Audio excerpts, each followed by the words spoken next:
tí generation tó ń hèlì yín lónìí, tí generation tó ń ṣe ṣàdánkátà yín lónìí, tí gbogbo àwọn tó ń ṣe mọ́mì our mommy, she will not talk, I trust my mommy, àìṣe kìnnìkan tí gbogbo wọn ò ní sí mọ́. Ṣùgbọ́n generation Ayọ̀míkún máa wá wà. Internet àwa máa gbé gbogbo rádaràjà játijàti táwọn èèyàn ń sọ. Kí ṣe kó tó dáa mà? Ilé èèyàn lè ó ti ń jẹ èkúté onídodo. Ilé èèyàn lè ó ti ń jẹ èkúté onídodo. You are not going to be the first person to dá ọmọ tọ́ láyé, and you are not going to be the last person. Àìmọye àwọn tó obìnrin tó ń dá ọmọ tọ́. We give kudos to you that you stood by your daughter. Ṣùgbọ́n àsìkò wá tó, ó yẹ kí ẹ fi àyè ìjà sílẹ̀. Bó ti wù kó rí, Ọlọ́run ló fún yín tọ́ náà, kì í ṣẹ̀yìn, kì í ṣagbára yín. Wípé ẹ tọ́ ọmọ yẹn, ó yàn ó yanjú. Agbára yín kọ́ náà, it's not by your power, it's not by your might, it's not because you are this, you are that. Àánú Ọlọ́run lè rí gbà. Àmúyẹ àwọn tó famous jù yín lọ, tí wọ́n rọ́mọ tọ́, tí wọ́n yanjú. So why can't you fi gbogbo ẹ̀ sílẹ̀ f'Ọlọ́run? Èmi mọ̀ pé tí ẹ bá pe ọmọ yìí gẹ́gẹ́ bí ìyá, kẹ́ ẹ pé jókòó, kẹ́ ẹ bá sọ ètò ìjòòtọ́ ọ̀rọ̀ pé wá ọ̀rọ̀ oníkọ́ ọ̀rọ̀ ńlá ni. Torí gbogbo tá a bá ṣe lónìí ìtàn ló máa padà dà. Nígbà tẹ́ ẹ bá ní sí mọ́, kí lè wá fẹ́ kọ́mọ yìí máa face? Kí lè fẹ́ káwọn ọmọ yín kó máa face? Ojú wo lè fẹ́ kí àwọn ọmọ yín kó máa fi wo ọ̀rọ̀ yẹn lẹ́yìn wá ọ̀la? Gbogbo àwọn tí ò tó sọ dá sọ̀rọ̀ yín, àwọn tí gbèsè ayé wọn dẹ́tì ju ti yín lọ, wọ́n wá ń jáde wọ́n tọ́ oríkì wọn kàn ń tòtòkùtò lẹ́nu. They may be siding you today, Sister Tope. Don't be carried away with praises of men. Don't be carried away. I'm not here to condemn you. I'm not here to castigate you. I'm not here. Who am I? You are a sister to me. Bẹ́ẹ̀ bá máa jù mí lọ bí oṣù mélòó kan lọ́wọ́ mi ni. Àbí ó pọ̀ jù náà wọn rí wẹ̀rí bóyá ọdún kan. So you are my sister. I'm not here to blame you. Obìnrin dẹ̀ ni mí. Mo ní láti support yín. But lórí eléyìí tó ṣẹlẹ̀, ojú tèmi fi wò ó, kò dá òkú jẹ́ káàtó mà. Mo dẹ̀ fẹ́ kẹ́ bẹ Ọlọ́run, kẹ́ bẹ Ọlọ́run kọ́ Ọlọ́run fún yín ní oore ọ̀fẹ́ láti ṣe àtúnṣe àárín yẹn. Torí òní kọ́, torí ọ̀la. If you love your daughter, tó bá ṣe pé nítòótọ́ ẹ fẹ́ràn Ayọ̀míkún, ó yẹ kẹ́ fẹ́ràn ẹ̀, kẹ́ fẹ́ràn ọjọ́ ọ̀la ẹ̀. Kẹ́ fẹ́ràn Ayọ̀míkún, kẹ́ tún fẹ́ràn ẹ̀ títí di ọjọ́ ọ̀la, títí di ìgbà tí ẹ má dàgbà tẹ́ ẹ dògbó tẹ́ ẹ fi òun nìkan sílẹ̀ láyé. Kí ìfẹ́ yẹn kó continue. Ẹ má fò níyì popularity wa lónìí, gbogbo bá a ṣe tó lónìí, gbogbo bá a ṣe jẹ́, gbogbo ọ̀rọ̀ tá a ní, ayé ń wárí fún wa, ọ̀run wárí fún wa, gbogbo ẹ̀ máa dópin o. Ó máa dópin o. Ó máa kú Ayọ̀míkún nìkan àtòun àtiwá ẹ̀. Ẹ jọ̀ọ́ nítorí Ọlọ́run, my dearest sister, ẹ lọ ṣàtúnṣe o. Torí pé àwọn family bàbá Ayọ̀míkún, wọn ò ní fojú rẹ̀ wò yín bó ti wò ó mọ́. Wọn ò ní fi ojú rẹ̀ wò yín. Aṣọ ànùdí, èèyàn mélòó ọ̀fẹ́ máa fìdí hàn. Lóòótọ́, a lot of people are hailing you. Lábẹ́ àwọn tó ń ṣe oríṣiríṣi nípa àwọn tó ń sọ oríṣiríṣi nípa àwọn péjì mi, máa wo àwọn kọ́mẹ̀ntì mi lọ rẹ́gbẹ́dẹ́. Àwọn tó ṣe wípé ìgbé ayé wọn burú ju ti yín lọ, past wọn bad. Àwọn ló kún rí péjì yẹn, tá máa ṣe hey good, I can't wait.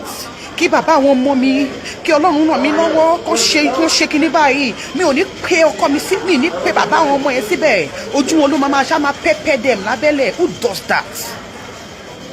Who does that? You are a Christian, ẹ kì í ṣe aláìgbàgbọ́. Majority àwọn tó dẹ̀ ń hèlì yín gbogbo wọ̀nyí, they are unbelievers. They are unbelievers. Please, my sister, ẹ lọ ṣàtúnṣe o. Ẹ má sọ pé ọ̀rọ̀ tí mo sọ ọ̀rọ̀ rúnrún ni o, because I'm not siding you now. Ẹ má sọ wípé báwo tèmi báwo. Ẹ lọ ṣàtúnṣe o. Gbogbo ọ̀nà tí ẹ bá lè gbà ó ní kẹ́ lọ fi ṣàtúnṣe.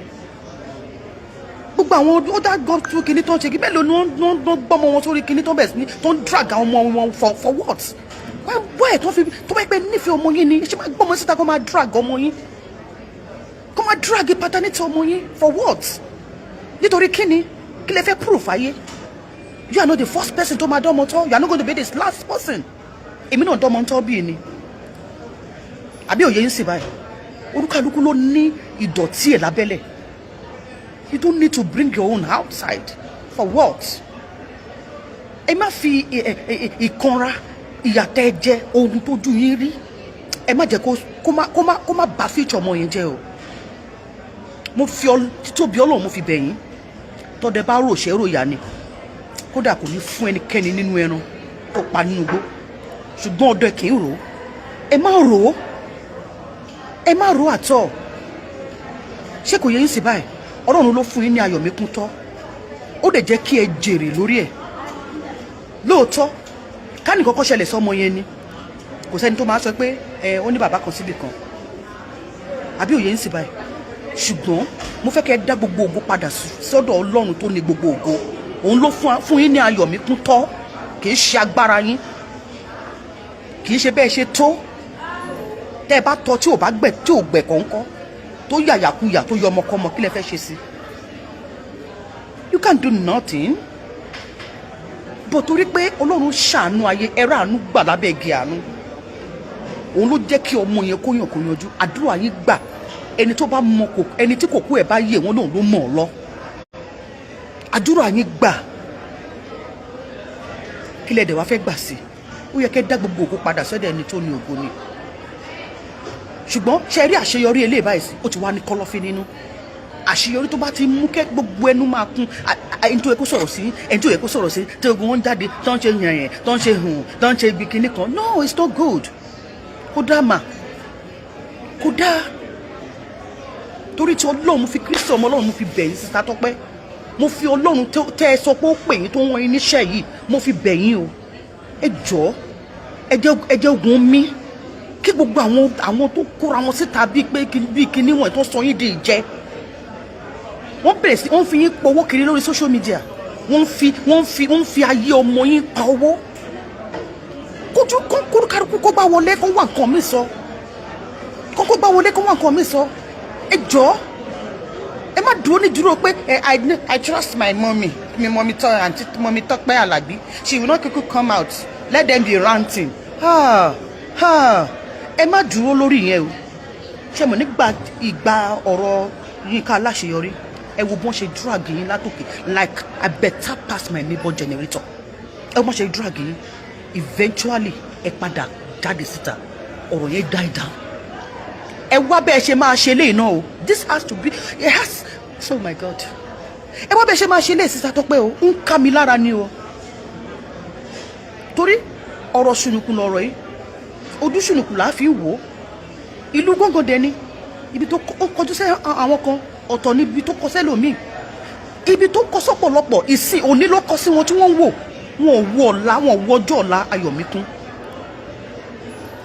wọn ò wo ọjọ́ ọ̀la Ayọ̀míkún because of your popularity because of the love everybody has for you òun sentiment ló pọ̀ ní gbogbo nǹkan tẹ́lẹ̀ táwọn tó ń bọ́ síta tí wọ́n ń gbè lẹ́yìn yìí sentiment ni o èmi ò bá yín mi ò sọ wípé ní tí bàbá Ayọ̀míkún ṣe o mi ò ló dá o ẹ má ṣì mí gbọ́ o kẹ́yìn agbọ̀rọ̀ mi rò ẹ̀yin agbọ̀rọ̀ dùn ẹ̀yin online in-laws kẹ́ tó tún jáde wá bá mi bẹ́ẹ̀ bá jáde wá bá mi ẹ bá mi lé bí ìbọn ni mo wà ẹ bá mi lé torí ẹ̀yin kan ni mò ń bá sọ̀rọ̀ Sister Tope Alabi àti ọmọ ẹ̀ ni mò ń bá sọ̀rọ̀ so ẹnikẹ́ni nínú ẹ̀yin online in-law yìí tẹ́ bá jáde sí mi tí bá mi sọ gọ́tà dọ̀tí ẹ gbọ́ gbà lẹ́yìn ọrùn yín ẹ máa gbà lẹ́yìn gbogbo ẹ̀yin onítọ̀kùtọ̀ màrímà tọ́pù gbogbo wọn tẹ́ ń fayọ́ ọmọ ọlọ́mọ tẹ́ fi pawó lórí social media if you come for me if you come for me read my lips tí ayé ìgbésí ayé ò bá ní bàjẹ́ sí mi lọ́wọ́ kò jẹ́ ká máa wò.